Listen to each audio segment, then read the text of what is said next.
the past and future of our solar system. Is this the end? Our solar system is a magical place. Countless worlds are scattered across billions of kilometers of space, each being dragged around the galaxy by our sun like a complicated clockwork. But how did we get our solar system? Why are these objects in their present location?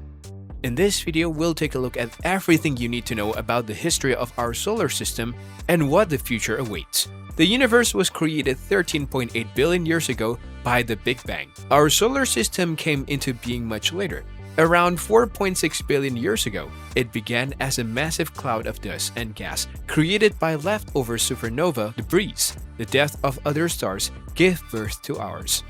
The cloud that orbited the center of our galaxy was mostly hydrogen, with traces of helium and heavier elements forged by previous stars. The cloud collapsed under its own gravity over the next 100,000 years, forming hot, dense protostars, one of which was our Sun.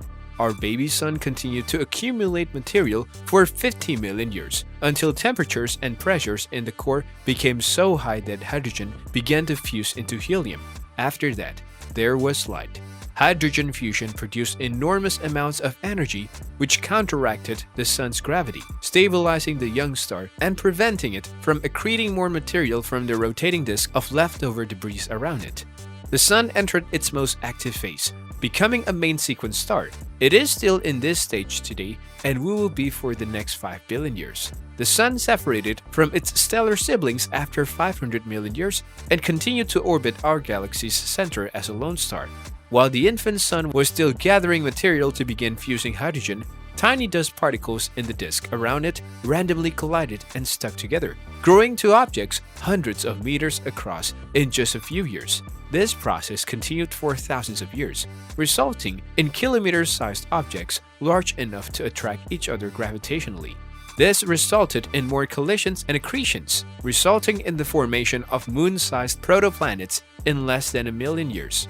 Planets form primarily from rocks and metals in the inner, hotter part of the solar disk because it was too hot for water and other volatiles, substances that evaporate at room temperature to condense.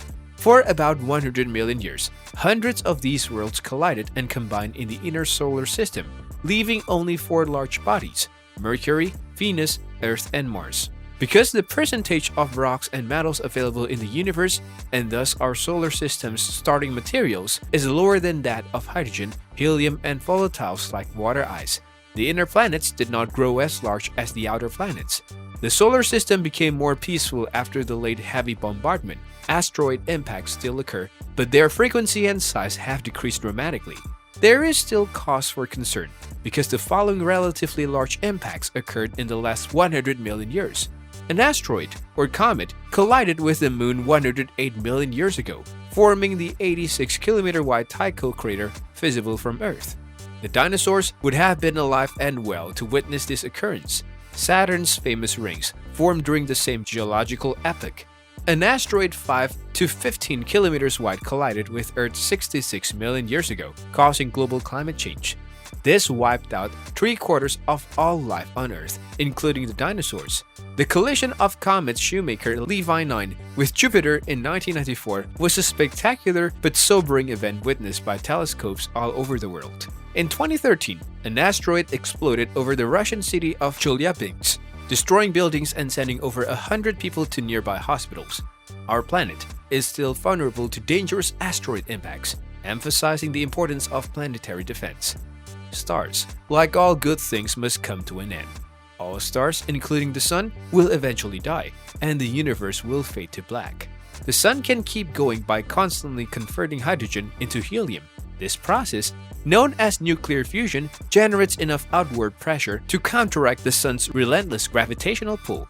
The Sun is currently consuming 600 million tons of hydrogen per second, and there will come a time when there will be no hydrogen to burn. Despite its voracious appetite for this abundant element, astronomers estimate that the Sun has approximately 5 billion years of fuel remaining. When the hydrogen runs out, gravity takes over and the Sun's core begins to collapse. With the solar material significantly compressed, the temperature in the core will reach a mind-boggling 100 million degrees. In comparison, there are currently 15 million degrees in there. Meanwhile, the pressure will exceed 1,000,000,000 times that of Earth's atmosphere. Because of the extreme temperatures and pressures, helium becomes an ingredient rather than a product, and it is pressed into carbon and oxygen. Every second, the Sun will consume the equivalent of 10 Earth masses of helium. It will eventually grow large enough to swallow Mercury and Venus, and it may even swallow Earth. In its final death throes, the Sun will eject its outer layers into space, much like a snake shedding its skin. For decades, astronomers have speculated about the true impact of the death of a Sun-like star on its system of planets and moons, specifically whether any planets can survive an onslaught. We now have some ideas, thanks to a breakthrough discovery. While the dying Sun will most likely destroy the terrestrial planets, the outer planets may survive.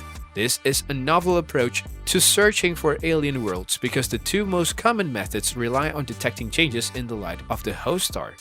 And with that being said, it's time to end our video. Subscribe to the channel for more amazing videos like this. We'll see you with another interesting video.